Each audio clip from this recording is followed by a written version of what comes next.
उद्घाटन नहीं कौन उद्देश्य नहीं कार्यक्रम करा मैडम यार प्रथम तो मुझे परिचय दे दिए मु Sarita Patel regional director ministry of youth affairs and sports government of India regional directorate Bhubaneswar आमर सारा ओडिशा रे 1,25,000 एनएसएस वॉलंटियर को लेकिन ओडिशा रे एनएसएस चली यह गवर्नमेंट ऑफ इंडिया रो गोटे सेंट्रल सेक्टर स्कीम किंतु दुखर विषय आज पर्यंत एनएसएस ये आरंभ हो नाला आज आरंभ है तो गोटे प्रकार खुशीर खबर जे आम यहाँ केवल राजेंद्र यूनिवर्सिटी नुह सारा राजेंद्र यूनिवर्सिटी अंडर रे जी कॉलेज अच्छी सबू कॉलेज मानक आमर युवक युवती को लेकिन एनएसएस कार्यक्रम आरंभ है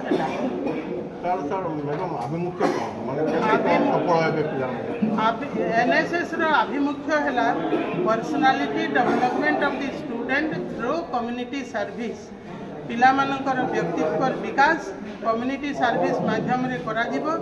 एवं यह गोटे voluntary works government of India जो